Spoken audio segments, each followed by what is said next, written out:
தேனீக்கள் எடுத்து சேகரித்து கொடுத்த அசல் தேன் லயன் காஷ்மீர் ஹனி. அசல் தேன் அசந்தேன். மைத்ரி மூவி மேக்கர்ஸின் தயாரிப்பில் பிரதீப் ரங்கநாதனின் டியூட் ரன்னிங் சக்சஸ்ஃபுல்லி.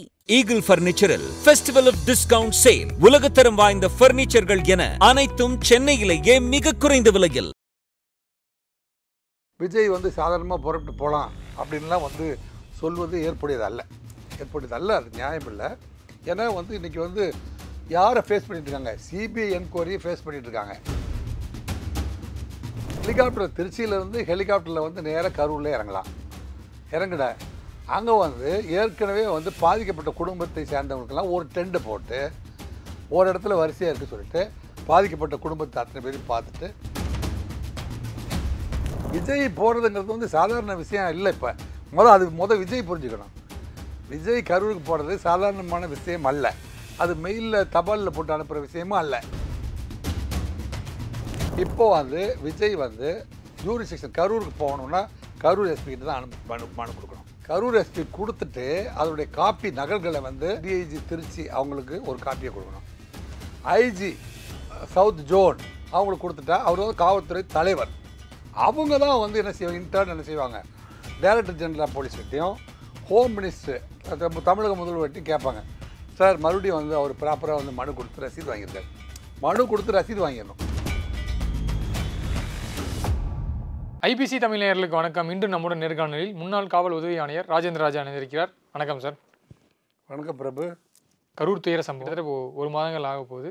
இந்நிலையில் விஜய் அவர்கள் கரூருக்கு சென்று நேரில் அந்த பாதிக்கப்பட்ட மக்களை சந்தித்து ஆறுதல் தெரிவிக்கிறதுக்காக இந்த போலீஸ் பர்மிஷன் கேட்டு வெயிட் பண்ணிகிட்டு இருக்காரு அப்படின்ற தகவல்கள் வருது. அதை தாண்டி கடந்த சில நாட்களுக்கு முன்பு விஜய் டிஜிபி ஆஃபீஸில் இந்த மாதிரி கரூர் அவர் செல்ல இருப்பதாகவும் அதுக்கு பாதுகாப்பு கேட்டு ஒரு மனு கொடுத்துருந்தாகவும் அந்த மனு பொது வழியில் கசிய விடப்பட்டு விஜய் போகிறதுக்கு எதுக்கு இவ்வளோ உச்சபட்ச பாதுகாப்பு கேட்குறாங்க? ஏன்னா அவர் போகும்போது அங்கே விமான நிலையத்தில் துப்பாக்கி ஏந்திய போலீஸார், அதே போல் அந்த சாலையில் போகும்போது அங்கே அந்த சாலையில் பேட்ரோல் இருக்கணும், கன்டினியூஸ் பேட்ரோல் இருக்கணும்.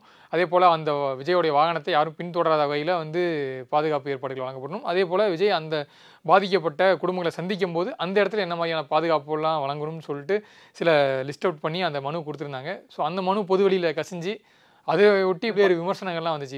இவர் போகிறதுக்கு என்ன ஒரு உலகத் தலைவர் இந்த மாதிரியான பாதுகாப்புலாம் கேட்குறவங்களோ அந்த அளவுக்கு ஒரு பாதுகாப்பு கேட்குறாரு அப்படின்ற விமர்சனங்களும் சந்திச்சுது. ஸோ அந்த லெட்ரு கசி விடப்பட்டதுலேயே பல்வேறு விமர்சனங்கள் வந்து டிஜிபிட்ட பர்சனலாக கொடுத்த லெட்ரு எப்படி இந்த பொதுவெளிக்கு வந்துச்சுன்ட்டும் நிறைய கேள்விகள் இருக்குது. சொல்லுங்கள் சார், போலீஸ் பாதுகாப்பு, போலீஸோட பர்மிஷன் கேட்டு இன்னும் கரூர் போகாமல் விஜய் இருக்கிறார் அப்படின்ற ஒரு செய்திகள் வருது. இது எப்படி பார்க்கலாம்? கரூர் துயர சம்பவம் 41 பேர் மரணம் அப்படிங்கிறது இந்தியாவில் இருக்கிற அனைத்து ஊடகங்களுடைய கதவுகளையும் தட்டி வச்சு காதுகளை கேட்க வச்சிருச்சு. அதுதான் இவ்வளவு கேள்விகளுக்கும் ஒரு இடமளிக்கிற ஒரு சந்தர்ப்பமாகவும் சூழ்நிலையாகவும் இருக்குது. இதில் ஊடகவியலாளர்கள் மட்டும் இல்லை, எதிர்கட்சியை சேர்ந்தவர்கள்லாம் விஜய் மாதிரி அவங்க கட்சிக்காரங்க எல்லாருமே ஓடி போயிட்டாங்க. அவருக்கு செத்து போனவங்க 100 பேர் காயம் அடைஞ்சிருக்காங்க, 41 பேர் மரணம் அடைஞ்சிருக்காங்க, அவங்களுக்கு ஆறுதல் சொல்லக்கூட அவர் வரல அப்படின்னு சொல்கிறாரு. இப்போ அவரை பொறுத்த வரைக்கும் என்ன சொல்கிறாருன்னா, நாங்கள் ஏற்கனவே எனக்கு நான் விக்கிரவாண்டியில் போன போதும் மதுரையில் போகும்போதும் பொதுமக்கள் திருச்சி, நாகை, திருவாரூர், நாமக்கல் போன்ற எல்லா ஊர்களுக்கும் நான் போகிற பொழுது அங்கே பொதுமக்கள் சிலர் பாதிக்கப்பட்டிருக்காங்க அப்படிங்கிறதெல்லாம் நான் பார்த்தேன். அதனால் பாதுகாப்பான முறையில் ஒரு இடத்த தேர்வு பண்ணுங்கள், அனைத்து மக்களும் பாதுகாப்பாக என்னை நம்ம பேசுகிறத கேட்டுட்டு போகிற மாதிரி ஒரு இடத்த தேர்வு செய்யுங்க அப்படின்னு தான் நான் ஏற்கனவே அனுப்பி வைக்கிறேன். ஆனால் அனுப்பி வச்ச கரூருக்கு நான் அனுப்பி வச்ச போது அவங்க ஒரு 11 கட்டளைகளை போட்டாங்க. அந்த 11 கட்டளைகளை நாங்கள் கடைப்பிடித்தோம் அப்படின்னு அவர் சொல்கிறாரு. கடைப்பிடிக்கவில்லை அப்படின்னு அரசு சொல்லுது. இப்போ இதில் முரண்பாடு என்னென்னா, இப்போ இவ்வளோ பெரிய பெட்டிஷனை அவர் டைரக்டர் ஜெனரல் ஆஃப் போலீஸ்க்கு எழுத வேண்டிய ஒரு கட்டாயம் இல்லை. இப்போ அவருக்கு என்ன சூழ்நிலைன்னா, இல்லை கரூர் எஸ்பிக்கிட்ட அவர் சொல்லவே இல்லை, கரூர் எஸ்பிக்கிட்ட அப்படி பேசவே இல்லை, நாங்கள் சொன்னது தான் அவங்க கேட்கல அப்படி சொல்லிடுவாங்களோ. அதுக்கு நம்ம தெளிவான இன்ஸ்ட்ரக்ஷனை டிஜிபிகிட்டே கொடுத்துட்டோம்னா அவர் முதல்வர்கிட்ட சொல்லிடுவார். இல்லை, டிஜிபிகிட்ட கொடுத்த ஒரு லெட்டர் மீடியாவுக்கு கசியப்படுதுன்னா இது எங்கே சார் குறைன்னு எடுத்துக்க முடியும்? இல்லை, இது இப்போ மீடியாக்கள் ரொம்ப பவர்ஃபுல்லாக இருக்காங்க. விஜய் என்ன மாதிரியான மனு கொடுத்துருக்கிறாரு அப்படின்னு, சார் என்றைக்கு சார் டேட்டு இப்போ டிஜிபி ஆஃபீஸில் வந்து ஒரு மனுவை பெற்று அதை அந்த ஆஃபீஸில் வச்சு அதை ப்ராசஸ் பண்ணலாமா வேண்டாமா அப்படின்னு அப்போவே வந்து டிஜிபி என்ன சொல்லிட்டாரு, நீங்கள் வந்து ப்ராப்பர் சேனல் வந்து நீங்கள் போய் கரூர் எஸ்பி தான் வந்து அந்த ஊருக்கு அதிகாரி, கரூர் எஸ்பிகிட்ட போய் அப்ரோச் பண்ணுங்கன்னு சொல்லிட்டாங்க.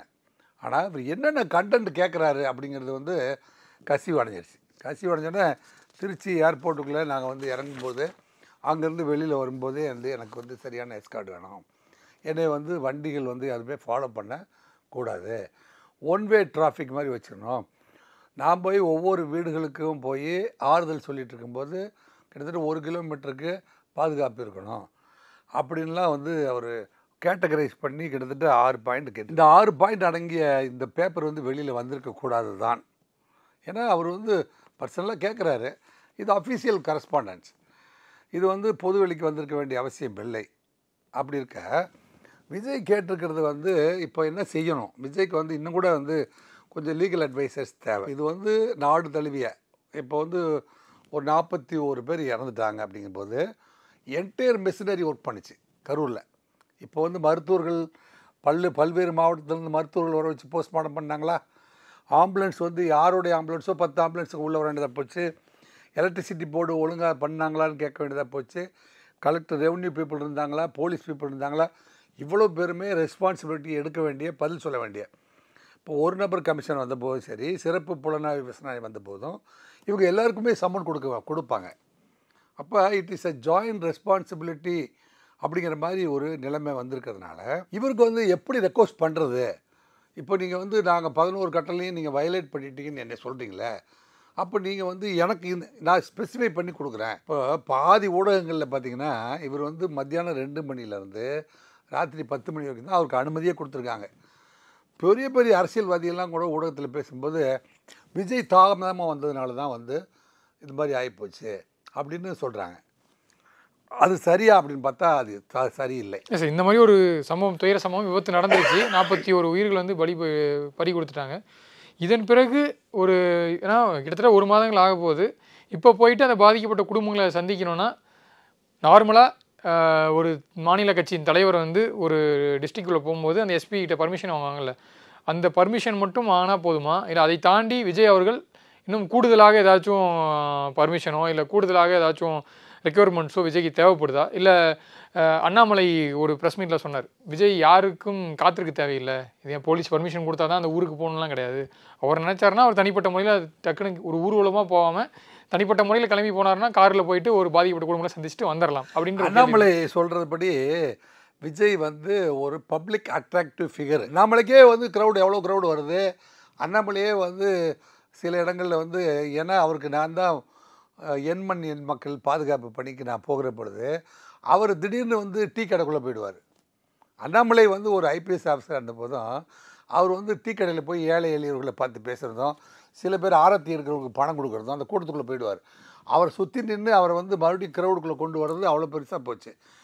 ஒரு காவல்துறை அதிகாரியாக இருக்கிறது வேறு, காவல்துறை அதிகாரி அரசியல்வாதியாக மாறினதுக்கப்புறம் க்ரௌடு எப்படியெல்லாம் போட்டு பல இடங்களில் அவரை அமுக்குச்சு அப்படிங்கிறது எனக்கு தெரியும். அவர் எப்படி அவருக்கு என்னுடைய டீமும் மற்ற இளைஞரணி டீமும் அவரை எப்படி காப்பாற்றினாங்க அப்படிங்கிறதெல்லாம் அவருக்கு தெரியும். அப்படி இருக்கும்போது விஜய் வந்து சாதாரணமாக புறப்பட்டு போகலாம் அப்படின்லாம் வந்து சொல்வது ஏற்புடையதல்ல, அது நியாயம் இல்லை. ஏன்னா வந்து இன்றைக்கி வந்து யாரை ஃபேஸ் பண்ணிகிட்ருக்காங்க, சிபிஐ என்கொயரியை ஃபேஸ் பண்ணிகிட்ருக்காங்க. சிபிஐ வந்து இப்போ உச்சபட்ச அதிகாரம் படைத்தது வந்து Supreme Court of India. Supreme Court of India வந்து என்னுடைய ஓவர்வியூவில், என்னுடைய பெர்வியூவில் வந்து இந்த விசாரணை நடக்கும். என்னங்க, ஒரு ஐஜி லெவல் ஆஃபீஸரை வந்து நான் போடுறேன். அதுக்கு கீழே இன்றைக்கி வந்து தமிழ்நாடு கேடர் வந்து 2 டிஐஜியை போட்டு அவங்க எல்லாருமே வந்து கரூரில் வந்து பிடபிள்யூடி பங்களாவில் வந்து பொசிஷன் எடுத்துக்கிட்டாங்க. இந்த சமயத்தில் இவர் தன்னிச்சையாக ஒருத்தர் விஜய் வந்துட்டு போகிறாரு அப்படிங்கிறது வந்து ஏற்புடையதாக இருக்குமா? என்கொயரி பாதிக்கப்படும், கூட்டம் அதிகமாக வரும், மறுபடியும் இன்னொரு இன்சிடென்ட் நடந்து போயிடும். விஜய் வந்து சாதாரணமாகவே வந்து வெளியில் வந்தாவே நீங்கள் விஜய் வீடு நீங்கள் பனையூரில் போய் வீட்டு பக்கத்தில் டெய்லி வந்து ஒரு ஆட்டோ வச்சுட்டு கார் வச்சுட்டு ஒரு 20 கார் 30 கார் சும்மா நிற்கிது. சும்மா வெளியில் வந்தாருன்னா எட்டி பார்த்துலாம். அவருக்கு என்ன பயனா, செக்யூரிட்டி இல்லாமல் போய் வெளியில் யார் வெயிட் பண்ணுறாங்கன்னே தெரியாது. அப்படிங்கிறனாலே ஈவன் நல்லவங்களாலே போய் அவரை பார்க்க முடியல. ஜென்யூன் பீப்புள், நல்லவங்க கெட்டவங்க சொல்ல வரல, ஜென்யூன் விசிட்டர்ஸ் யார், என்னங்க இது மாதிரி வந்து சும்மா டைம் பாஸுக்கு பார்த்துட்டு போகலான்னு வந்தவங்க யாரு, அல்லது உள்ளூர்காரர்களா வெளியூர்காரர்களா அப்படிங்கிறத வந்து ஃபில்டர் பண்ணி பார்க்க வேண்டிய அவசியம் அவருக்கு இருக்குது. அவருடைய பர்சனல் செக்யூரிட்டியை அவர் பார்க்க வேண்டியது. இவரை பொறுத்த வரைக்கும் இப்போ அனுமதி இல்லாமல், ஏன்னா இந்திய நாடு முழுவதுக்கும் அத்தனை ஏஜென்சியும் வந்து கண்காணிப்பில் இருக்கிற பொழுது இவர் என்ன செஞ்சுருக்காரு, அவரால் முடிஞ்ச வரைக்கும் ஊடகத்தில் பார்த்திங்கன்னா இந்த நம்பிக்கையான நபர்களோட அந்த யாரெல்லாம் இறந்தவர்கள் வீட்டுக்கு செல்ஃபோனை கொண்டு போய் இதை வெளியிலேயே யாருக்கிட்டையும் சொல்லாதீங்க அப்படின்னு சொல்லி ஒவ்வொரு வீட்டுக்காரங்களையும் ஆறுதல் சொல்லிட்டார். 1. 2, 20 லட்சம் ரூபாயை தமிழ்நாடு அரசு வந்து 10 லட்சம் ரூபாய் கொடுத்துச்சு, திருமாவளவன் 50,000 கொடுத்தாரு, மற்ற கட்சிகள்லாம் வந்து 2 லட்சம் 50,000 1 லட்சம்னு கொடுத்துட்டு பொழுது விஜய் வந்து 20 லட்சமாக வந்து அனௌன்ஸ் பண்ணி அதை வந்து எல்லா குடும்பத்துக்கும் போய் சேர்த்துட்டார். அவருடைய வியூவில் வந்து ஒரு தலைவராக அவருடைய கூட்டத்துக்கு வந்து இறந்ததுக்கு 20 லட்சம் ரூபாயை கொண்டு போய் சேர்த்துட்டார். 1, அதில் வந்து சக்ஸஸ் பண்ணிட்டார். 2, இந்த இப்போ வந்து என் மீது குற்றமா அவர் மீது குற்றமா இப்போ லீகல் டீமை ரெடி பண்ணி இப்போ உயர்நீதிமன்றத்துக்கு பதில் சொல்ல வேண்டியதாக போச்சு. மதுரை உயர்நீதிமன்றத்துக்கு பதில் சொல்ல வேண்டியது, சுப்ரீம் கோர்ட்டு டீம் அனுப்ப வேண்டியிருக்குது. இதெல்லாம் வந்து விஜய் வந்து எதிர்பார்க்காத செலவினங்கள். இல்லை சார், இப்போது விஜய் கரூருக்கு போகணுன்னா என்ன மாதிரியான பர்மிஷன் ஒரு போலீஸ்கிட்ட கேட்கணும், டிஸ்ட்ரிக்ட் போலீஸ்கிட்ட கேட்கணும், போலீஸ் இந்த விஷயத்தில் என்ன மாதிரியான ப்ரோட்டோகால்ஸ்? இப்போ வந்து விஜய் வந்து ஜூரிஸ்டிக்ஷன் கரூருக்கு போகணுன்னா கரூர் எஸ்பி கிட்ட தான் அனுப்பணும். கரூர் எஸ்பி கொடுத்துட்டு அதனுடைய காப்பி நகல்களை வந்து டிஐஜி திருச்சி அவங்களுக்கு ஒரு காப்பியை கொடுக்கணும். ஐஜி சவுத் ஜோன் அவங்களுக்கு கொடுத்துட்டா அவர் வந்து காவல்துறை தலைவர். அவங்க தான் வந்து என்ன செய்வாங்க, இன்டர்ன் என்ன செய்வாங்க, டைரக்டர் ஜெனரல் ஆஃப் போலீஸ்கிட்டையும் ஹோம் மினிஸ்டர் தமிழக முதல்வர்கிட்டையும் கேட்பாங்க, சார் மறுபடியும் வந்து அவர் ப்ராப்பராக வந்து மனு கொடுத்து ரசீது வாங்கியிருக்காரு. மனு கொடுத்து ரசீது வாங்கிடணும். கரூர் எஸ்பியோடைய அலுவலகத்தில் போய் கொடுத்து மனு கொடுத்துட்டு அதுக்கான ஏற்பு சான்றிதழ், மனு ஏற்பு சான்றிதழ் வாங்கிட்டான்னு வைங்களேன், அது வந்து ப்ராப்பர்லி வந்து லாட்ஜ்டு ரெக்வஸ்ட்னு அர்த்தம். இப்போது அவங்களுக்கு இப்போ போலீஸை பொறுத்த வரைக்கும் விக்கிரவாண்டிக்கு என்ன கூட்டம், மதுரையில் என்ன கூட்டம், திருச்சியில் என்ன கூட்டம், திருவாரூரில் என்ன கூட்டம், நாகப்பட்டினம், நாமக்கல், இத்தனையிலையும் வந்து என்ன மாதிரியான கூட்டம் வந்துச்சு, கடைசியாக வந்து கரூரில் என்ன மாதிரியான ப்ராப்ளம் நடந்துச்சு அப்படிங்கிறத தாண்டி விஜய்க்கு வந்து ப்ரிஸ்கிரிப்ஷன் கொடுக்கலாம். நாங்கள் வந்து உங்களை வந்து ஒரு கல்யாண மண்டபத்தில் அட்ராக்ட் பண்ணுறோம், நீங்கள் வந்து நீங்களே வந்து ஒரு ப்ரைவேட்டாக ஒரு இடத்த தேர்வு செய்யுங்க. இப்போ வந்து நம்ம சொன்னபடியே தவுட்டுப்பாளையம் பக்கத்தில், நீங்கள் உங்களுக்கு நாமக்கல்லாம் தெரியும்னு நினைக்கிறேன், கரூர் தெரியும். நாமக்கல்லேருந்து கரூர் போகிற வழியில் தவுட்டுப்பாளையம் தாண்டினோடனே லெஃப்ட் சைடில் 100கணக்கான ஏக்கர் நிலங்கள் சும்மா கிடக்குது. அதில் வந்து இந்திரா காந்தி அம்மையார் வந்து ஹெலிகாப்டரில் வந்து நேராக இறங்கி அந்த 10 ஏக்கர் நிலத்தை வந்து நிறைவினாங்க. அந்த ஸ்டேஜ் இன்னுமே அப்படியே இருக்குது.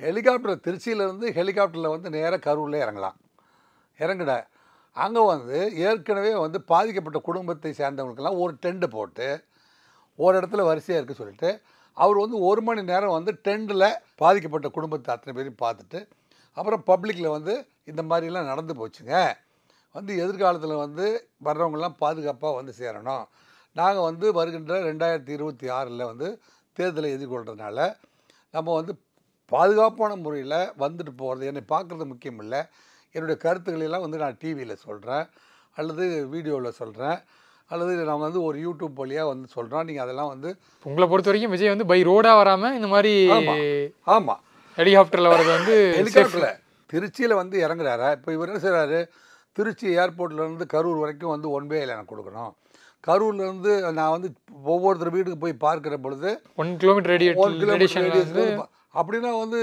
இந்தியாவுக்கு ஒபாமா வரும்பொழுது தான் கொடுத்தாங்க. ஒபாமா வரும்போது டெல்லியில் வந்து இப்போ நம்ம பிரதமர் மோடி வந்து டெல்லியில் ஒரு ஏரியாவே வந்து குஜராத்தில் ஒரு ஏரியாவே வந்து நீங்கள் வந்து பந்தோபஸ்து போட்டு ஊரெல்லாம் நடந்து கூட்டிகிட்டு போனார். அந்த மாதிரி வந்து சாத்தியம் கிடையாது. அந்த மாதிரி ஒரு பெரிய பந்தோபஸ்தை இந்த விஜய் அவர்கள் பை ரோடா வரும்போது பின்னாடி ஒரு கூட்டம் வருது இல்லை சார்? ஆமாம், அந்த பைக்கில் ஃபாலோ பண்ணிட்டு வர்றது, அதை தாண்டி அவங்க கட்சி நிர்வாகிகளாம் இல்லை யாரும் nobody is permitted to travel அந்த ரோட் அப்படின்னு நம்ம சொல்லிடலாம். அதை வந்து ரூட் பந்தோபஸ்தில் தம்பி எப்போவுமே இந்த ஒரு 1 ஹவருக்கு இந்த ரூட்டை வந்து அந்த பக்கம் திருப்பி விட்டுடலாம். எல்லா பஸ்ஸையும் நீங்கள் கரூர் பஸ் அது கரூர் திருச்சியிலேருந்து கரூர் போகிறது ஒரு மெயின் ரோடு சார். எல்லா ரூட்டை திருப்பிச்சுன்னா நிறைய பப்ளிக் பாதிக்கப்படுவாங்கல்ல. இப்போ திருச்சியிலேருந்து கரூர் போகிறதுக்கு குளித்தலை வழியாக ஒரு ரோடு இருக்கா, முசிறி வழியாக ஒரு ரோடு இருக்குது, 2 ரோடு இருக்குது. 2 ரோடில் முசிறி வழியாக அந்த பக்கம் எல்லாத்தையும் டைவர்ட் பண்ணி விட்டுட்டு ஒன் வேல வந்து அனுப்பிடலாம். பஸ்ஸு அனுப்புறதுக்கு வழி இருக்குது, வாய்ப்பு இருக்குது. ரூட்டே வந்து எல்லாத்தையும் நிறுத்திட்டு என்னை மட்டும் அனுப்புங்க அப்படின்னு கேட்பது எந்த முதலமைச்சருக்கு அப்படி கொடுக்கறது இல்லை. இப்போ இவருக்கு வந்து ஒய் ஸ்கேல் பந்தோபஸ்த் அப்படின்னு வந்து ஏற்கனவே ப்ரிஸ்கிரைப் பண்ணியிருக்காங்க. ஒன்று.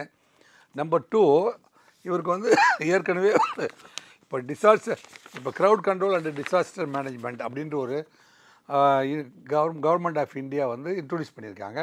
அதுதான் இப்போதைக்கு இருக்கிற கைட்லைன்ஸ். திரு மு.க. ஸ்டாலின் அவர்கள் வந்து எல்லா கைட்லைன்ஸையும் உள்ளடங்கிய ஒரு பாதுகாப்பு ஸ்கீமை வந்து தயார் பண்ணி அதை சட்டமாக்கிறேன் அப்படின்னு சொல்லியிருக்கார ஒழிய அது இன்னும் வந்து அது ஏற்பாடுகள் நடக்கவில்லை. அந்த ஏற்பாடு நடந்துச்சுன்னா அந்த ஸ்கீமை ஃபாலோ பண்ணலாம். இப்போதைக்கு க்ரௌட் கண்ட்ரோல் அண்ட் டிசாஸ்டர் மேனேஜ்மெண்ட்டில் ஒரு விவிஐபி ஒய் பிரிவு பாதுகாப்புக்கு உடைய ஒரு பப்ளிக் அட்ராக்டிவ் பர்சனாலிட்டி. இவருக்கு இவ்வளோ ப்ரீவியஸ் ஹிஸ்ட்ரியில் வந்து இவ்வளோ க்ரௌடு வருதுன்னா இந்த மாதிரி பாதுகாப்பு கொடுக்கலான்னு அவங்க பந்தோபஸ்த் ஸ்கீம் ரெடி பண்ணுவாங்க. இப்போ வந்து விஜய் போய் சப்போஸ் நீங்கள் வந்து ஒய் கேட்டகரிக்கு சொல்கிறீங்க, ஒய் கேட்டகரியில் செக்யூரிட்டியில் இருக்க ஒருத்தர் போய் இந்த மாதிரி பாதுகாப்பு கேட்டு இது பண்ணும்போது இன்னும் அவங்க சில ப்ரிஸ்கிரைப் பண்ணுவாங்க அப்படின்னு சொல்கிறீங்க. அதை தாண்டி இப்போ விஜய் போய் டிஸ்ட்ரிக்ட் எஸ்பி கிட்ட வந்து ஒரு மனு கொடுக்குறாருன்னா இல்லை, மரியாதைக்குரிய தாவேக தலைவர் விஜய் அவர்கள் நேரடியாக வந்து அவரோ அவருடைய முகவர்களோ போய் கரூர் எஸ்பி கிட்ட போய் ஒரு மனு கொடுக்கணும். நாங்கள் வந்து இந்த மாதிரி கோஆப்ரேட் பண்ணுறோம், எங்கள் டீமில் 10 பேர் நாங்கள் பொறுப்பெடுத்துக்கிறோம், அவர் வந்துட்டு போகிற வரைக்கும் அப்படின்னு வந்து ஒரு லைசன் பண்ணோம். லைசன் பண்ணும்போது அட்வான்ஸ்டு செக்யூரிட்டி லைசன் அப்படின்னு பேர், ஏஎஸ்எல்னு பேர். ஏஎஸ்எல் முடிஞ்சோடனே அவங்களுக்கு என்ன செய்வாங்க, ஒரு ஸ்கீம் ப்ரிப்பேர் பண்ணுவாங்க. அவங்க சில ரெஸ்ட்ரிக்ஷன்ஸ் இதெல்லாம் அவங்க சொல்லுவாங்க. நீங்கள் வந்து 2 பேரும் உட்காந்து பேசி முடிக்கும்போது, இல்லைப்பா நீங்கள் வந்து திருச்சிக்கு வரீங்களா, திருச்சியிலேருந்து ஹெலிகாப்டரை கரூர் வந்துடுங்க, ஏஆர் கிரவுண்டில் இறங்குங்க, இல்லை அந்த மண்மங்கலம் பக்கத்தில் இருக்கிற அந்த கிரவுண்டில் நீங்கள் சுத்தப்படுத்தி ஒரு 10 ஏக்கர் நிலத்தில் நீங்கள் ஒரு இடத்துல குழுமி இருக்க சொல்லுங்கள். கம்ப்ளீட்டாக திருச்சியிலேருந்து கரூர் வரைக்கும் எல்லா ரோடையுமே வந்து நிறுத்தி ஒவ்வொரு வீடு வீடாக நீங்கள் போய் பார்த்தீங்கன்னா அங்கெல்லாம் எங்களால் வந்து அந்த கிராமத்துக்கெல்லாம் போடுவது சாத்தியமில்லை. எனவே இப்படி ஒரு இதுக்கு நீங்கள் கோஆப்ரேட் பண்ணுங்கள் அப்படின்னு கரூர் எஸ்பி பேசுவார். கரூர் எஸ்பி தான் முடிவு. இப்போ டிஜிபி என்ன செஞ்சார், நேராக கரூர் எஸ்பிகிட்ட போய் பேசுங்க. It is the duty of the Karur superintendent of police and collector of Karur to provide suitable bandobast to Vijay. Decide பண்ண வேண்டியது 2 பேர் தான். ஒன்று விஜய் சைடில் விஜய் முடிவு பண்ணணும், இன்னொன்று வந்து விஜயோடைய பொறுப்பாளர்கள் 3 பேர் அல்லது 5 பேர் அடங்கிய குழு அங்கே போகணும். அவங்க என்ன செய்வாங்க, ஒரு ஏடிஎஸ்பி அல்லது இன்னொரு அடிஷ்னலாக ஒரு எஸ்பியை அப்பாயின்ட் பண்ணி, ஸ்பெஷலாக எஸ்பி அப்பாயின்ட் பண்ணி அவங்க ஒரு டீம் ரெடி பண்ணுவாங்க. 4 ஏடிஎஸ்பிஸ் போட்டு இவங்க டீமும் அவங்க டீமும் சேர்ந்து ஒரு பந்தோபஸ்த் ஸ்கீமை ப்ரிப்பேர் பண்ணுவாங்க. அந்த ஸ்கீம் படி விஜய் நாளைக்கே போகலாம். இப்போ விஜய்க்கு வந்து இது மாதிரி வந்து ப்ராப்பராக சொல்லி கொடுப்பதற்கான ஆட்கள் பக்கத்தில் இல்லை. நம்ம போய் டிஜிபிட்ட கொடுத்துடலாம், அப்படி அது சிஎம்க்கு போய்டும். அப்படி கரூர் எஸ்பிக்கு தெரிஞ்சால் தான் போகிறது கரூர் தானே. கரூருக்கு போகிறதுக்கு பதிலாக நீங்கள் வந்து பீச்சுக்கு போனால் எப்படி, திருவண்ணாமலையில் கிரிவலம் போகணும்னா நீங்கள் எந்த ஊருக்கு போகணும், எங்கே போகணும், திருவண்ணாமலை தான் போகணும். திருவண்ணாமலை தான் போகணும். நீங்கள் வந்து இல்லை சார் நாங்கள் ரயில்வே ஸ்டேஷன் வந்துட்டோம்ல, எங்களை திருவண்ணாமலைக்கு நீங்கள் கூட்டிகிட்டு போங்க அப்படிலாம் சொல்ல. திருவண்ணாமலைக்கு இப்போ கிரிவலம் போகணும்னா திருவண்ணாமலை தான் போகணும். ஆனால் விஜய் வந்து 41 வீடுகளுக்கும் 41ல் ஒரே குடும்பத்தை சேர்ந்த 2 பேர் இறந்து போயிருக்காங்க அப்படின்னா குடும்பத்தை பொறுத்த வரைக்கும் 31லேருந்து 32 ஒரு 33 வருதுன்னு வைங்களேன். அந்த 33 குடும்பத்தையும் வந்து இவர் வந்து ஹெலிகாப்டர்லேருந்து இறங்குறாரு இல்லையா, இறங்கும்போது அந்த ஒரே இடத்துல ஒரு சேஃப்டி அண்ட் செக்யூரிட்டியாக இருக்கிற ஒரு டெண்டில் வச்சு அவங்ககிட்ட 1 மணி நேரம் பேசுவார். அதுக்கப்புறமா வந்து ஒரு பப்ளிக் மீட்டிங்கில் பேசுவார். திரும்பி வந்து ஹெலிகாப்டரில் ஏறி திருச்சி செல்வார், திருச்சியிலேருந்து சென்னை செல்வார். அந்த மாதிரி ஒரு ஸ்கீம் அவங்க போட்டுருவாங்க. ஸோ இப்போ ஒய் கேட்டகரியில் இருக்கனால எனக்கு ஒரு சந்தேகத்தின் அடிப்படையில் கேட்குறேன். இப்போ திருச்சியிலேருந்து கரூர் வராருன்னா, பை ரோடாகவே வராருன்னா, விஜய்க்காக ஒரு கான்வாய் மாதிரி போலீஸ் செக்யூரிட்டி ரெடி பண்ணி இப்போ அந்த கான்வாய்க்குள்ளே வேறு இந்த பைக்கில் ஃபாலோ பண்ணிட்டு வர்றது, வேறு ஏதாவது இந்த கார்களில் ஃபாலோ பண்ணிட்டு வர்றது, இந்த மாதிரியான இனிமேல் வந்து ரோட் ஷோ யாரும் பர்மிட் பண்ண மாட்டாங்க. ரோட்டில் வந்து அவர் ட்ராவல் போகிற வரைக்குமே வந்து 1 கிலோமீட்டருக்கு வண்டியை நிறுத்தி அதெல்லாம் போலீஸால் முடியும். டிராஃபிக் போலீஸை வரிசையாக நிறுத்திட்டா. ஆனால் கிட்டத்தட்ட சிஎம்முக்கு 80 கிலோமீட்டர் திருச்சியிலேருந்து குளித்தலை வந்து சாதாரண ரோடு இல்லை. இப்போ வந்து பைபாஸ் கொஞ்சம் குளித்தலையில் பார்த்திங்கன்னா கொஞ்சம் தூரத்தில் பைபாஸ் போட்டிருக்காங்க. மீதியெல்லாம் வந்து பழைய ரோடை வந்து பெருசாக போட்டிருக்காங்க. அதில் பொறுத்த வரைக்கும் பார்த்திங்கன்னா நீங்கள் ஒன் வே தான் சிஎம்கே போனாலும் அதான் கிட்டத்தட்ட சிஎம் கான்வாய் போனால் ஒரு 100 மீட்டருக்கு ஒரு போலீஸ் நிற்பாங்க. அது மாதிரி அதே மாதிரியான பாதுகாப்பு தான் விஜய்க்கு. ஃபாலோ பண்ணுற வெஹிக்கிள் எல்லாம் அப்படியே செக் போஸ்ட் போட்டு நிறுத்திடுவாங்க. விஜய் வண்டி மட்டும்தான் போவோம். அது போலீஸால் முடியும். இல்லை இந்த அளவுக்கு ஒரு உச்ச பாதுகாப்பு 5 வண்டியை வந்து விஜய் கொடுத்துட்டான்னு வைங்களேன். இல்லை நானும் எனக்கு முன்னாடி ஒரு வண்டி போலீஸ் எஸ்கார்டு வேறு இருக்குது. எஸ்கார்டு வண்டி ஒன்று, பின்னாடி எனக்கு பின்னாடி 4 வண்டிகள் அப்படின்னு அவர் வந்து நம்பர் கொடுத்துட்டாங்கன்னா அந்த 5 வண்டி அவங்களுக்கு பர்மிட் பண்ணுவாங்க. அந்த 5 வண்டியை தவிர எந்த வண்டியும் அவர் கூட ட்ராவல் ஆகாது. அது போலீஸால் முடியும். தமிழ்நாடு போலீஸில் இது வரைக்கும் எத்தனையோ முறை வந்து எத்தனையோ விஐபி அது பண்ணியிருக்காங்க. ரூட் பந்தோபஸ்து வந்து அவருக்கு பண்ணுறது பெரிய விஷயமே அல்ல. ஏன்னா வந்து ஒன் வேல அடுத்த ரோட்டில் தான் பயணம் பண்ணணும். இந்த ரோடை வந்து அரை மணி நேரம் ஃப்ரீ பண்ணும். இப்போ இந்த அவர் குளித்தல் தாண்டோடனே குளித்தலில் ஃப்ரீ பண்ணிவிட்டு அதுக்கப்புறம் குளித்தலேருந்து மாயனூர்லேருந்து கரூர். புரியுதா உங்களுக்கு? அப்படி ஃபஸ்ட்டு வந்து இங்கேருந்து முக்கொம்பு, திருச்சி ஏர்போர்ட் டு முக்கொம்பு போவார். பைபாஸ்லேயே வந்துடுவார், முக்கொம்பு போயிடுவார். முக்கொம்புலேருந்து அப்படியே வந்து குளித்தலையிலேருந்து அப்படி ஒரு ஸ்டெச்சுக்கும் அந்தந்த சப்டிவிஷனில் இருக்கிற ஆஃபீஸர்ஸவே போட்டு கிளியர் பண்ணிடுவாங்க. இல்லை விஜய்க்கு வந்து செக்யூரிட்டியை பொறுத்த வரைக்கும் ஏற்கனவே வந்து உங்களுக்கு நீங்கள் வந்து போன தடவை உங்கள் கட்சிக்காரவங்களாம் எங்கே போயிட்டாங்க அப்படின்னு கேட்குறாங்க இல்லையா? அதனால் விஜய் பொறுத்த வரைக்கும் வந்து செக்யூரிட்டி ஆஸ்பெக்ட்லேருந்து தனியாக டீம் ரெடி பண்ணி வச்சுக்கணும். இதுக்கு லைசன் பண்ணுறது இப்போ இது மாதிரி டிஜிபி ஆஃபீஸர் கொண்டே கொடுத்துட்டு கம்முன்னு இருப்போம் அப்படின்லாம் முடியாது. முதல் வந்து கரூர்லேயே போய் கரூர் எஸ்பி அதுக்கும் ஆல்ரெடி சொன்னாங்க சார், மெயில் மூலியமாக நாங்கள் வந்து அனுப்பிச்சிருக்கோம் அப்படின்னு சொன்னாங்க. It's not mail. விஜய் போகிறதுங்கிறது வந்து சாதாரண விஷயம் இல்லை. இப்போ விஜய் புரிஞ்சுக்கணும். விஜய் கரூருக்கு போகிறது சாதாரணமான விஷயம் அல்ல. அது மெயிலில் தபாலில் போட்டு அனுப்புகிற விஷயமும் அல்ல. இல்லைங்க, விஜய் போகிறதுங்கிறது வந்து ஒரு message to India, not only Tamil Nadu. மீண்டும் விஜய் கரூர் விசிட் அப்படின்னு சொன்னால் இன்றைக்கி இந்தியாவில் இருக்கிற எல்லா ஊடகமே வந்து அதை அன்றைக்கி பேசாத அந்த அளவுக்கு வந்து ஒரு பப்ளிக் அட்ராக்ட் பண்ணப்பட்ட ஒரு விஷயம். அதனால் சென்சிட்டிவும் கூட, அது சென்சிட்டிவ் மேட்டரும் கூட. அதனால் விஜய் அதை புரிஞ்சுக்கணும். காவல்துறை வந்து கண்டிப்பாக நான் வந்து வர்றேன்னு சொன்னால் விஜய் வந்து வரக்கூடாதுன்னு சொல்ல முடியாது. ஏன்னா அவர் வந்து ஒரு பொதுமக்களுடைய பிரதிநிதி. அரசியலில் வந்து தனக்கான ஒரு கட்சியை வந்து அவர் ரெஜிஸ்டர் பண்ணி அப்ரூவ் வாங்கியிருக்காரு. அதற்கான அனுமதியும் பெற்றிருக்காரு. அதனால் வந்து ஒரு அரசியல் கட்சி தலைவருங்கிற முறையில், ஒரு கட்சியினுடைய மாநில தலைவருங்கிற முறையில் அவர் வந்து கரூர் போகிறதுக்கான அத்தனை உரிமையும் இருக்குது. அப்ரோச் பண்ண வேண்டிய இடம் கரூர் இல்லைங்க. அங்கே வந்து அட்வான்ஸ் செக்யூரிட்டி லைசன் பண்ணுறதுக்கு உங்கள் டீம் அங்கே போகணும். அந்த டீமும் போலீஸ் டீமும் உட்காந்து ஒரு ஸ்கீமை போடணும். அந்த ஸ்கீம் வந்து ஏற்கனவே வந்து வர்மா கமிஷன் ஆஃப் என்கொயரியில் கொடுத்துருக்காங்க. இந்த டிசாஸ்டர் மேனேஜ்மெண்ட் கிரவுண்ட் கண்ட்ரோலில் இப்போ வந்து போன மார்ச்லேயே வந்து அது வந்து கைட்லைன்ஸாக கொடுத்துருக்காங்க. இதுக்கு முன்னாடி வந்து தமிழ்நாடு பார்க்காத பந்தோபஸ்து. நாங்களாம் 27 வருஷத்தில் சென்னை விமான நிலையத்தில் நான் இருக்கும்போது இந்தியாவில் இருக்கிற அத்தனை விஐபி விசிட்டையும் நான் வந்து அட்டன் பண்ணியிருக்கேன். பாரத பிரதமர் நரேந்திர மோடி அவர்களுக்கே வந்து பல முறை வந்து எஸ்கார்ட் ஆஃபீஸராக அவருடைய ஸ்கீமை நான் மெயின்டைன் பண்ணியிருக்கேன். கியானி ஜெயில் சிங் இல்லைங்க, இவங்க சோனியா காந்திஜி, இத்தனை ஸ்கீமையும் வந்து நான் வந்து பக்கத்தில் இருந்து ப்ரிப்பேர் பண்ணியிருக்கேன், ஹேண்டில் பண்ணியிருக்கேன். அவங்க பந்தோபஸ்து ஹெட்டாக இருந்து பார்த்துருக்கேன் நான். ஸோ இவ்வளோ இருக்கும்போது நீங்கள் விஜய் கரூர் போகிறது வந்து அதனால் வந்து இப்போ நான் சொல்கிறது ஏதோ ஒரு மெசேஜ் கிடையாது. நான் வந்து ஆத்தென்டிகேட்டடாக சொல்கிறேன். நான் ஒரு விவிஐபி விசிட்னா வந்து முதல்ல வந்து ஒரு request to the concern police station அல்லது கன்சர்ன் டிஸ்ட்ரிக்ட் ஸ்டேஷன் ப்ராப்பராக பர்மிஷன் இருந்துச்சுன்னா இதில் வந்து எந்த காம்ப்ளிகேஷன் இல்லாமல் விஜய் வந்து ஸ்மூத்தாக போயிட்டு வர முடியும். அந்த விசிட்டை வந்து இல்லைன்னா நம்மள்கிட்ட பேச சொல்லுங்கள், நம்ம வந்து எல்லாம் ஏற்பாடும் ஸ்மூத்தான முறையில் அமைதியான முறையில் எப்படி வந்து இதை நடத்துறது அப்படிங்கிறத விஜய்க்கு நம்மளால் வந்து சொல்லித்தர முடியும். கண்டிப்பாக சார். நேரம் ஒதுக்கி இது குறித்து நிறைய தகவலை ஷேர் பண்ணிட்டீங்க. நேரத்திற்கு நன்றி சார். நன்றி, வணக்கம். தேனீக்கள் எடுத்து சேகரித்து கொடுத்த அசல் தேன் லயன் காஷ்மீர் ஹனி. அசல் தேன் அசந்தேன். மைத்ரி மூவி மேக்கர்ஸின் தயாரிப்பில் பிரதீப் ரங்கநாதனின் டியூட் ரன்னிங் சக்சஸ்ஃபுல்லி. ஈகிள் பர்னிச்சரில் ஃபெஸ்டிவல் ஆஃப் டிஸ்கவுண்ட் சேல். உலகத்தரம் வாய்ந்த பர்னிச்சர்கள் என அனைத்தும் சென்னையிலேயே மிக குறைந்த விலையில்.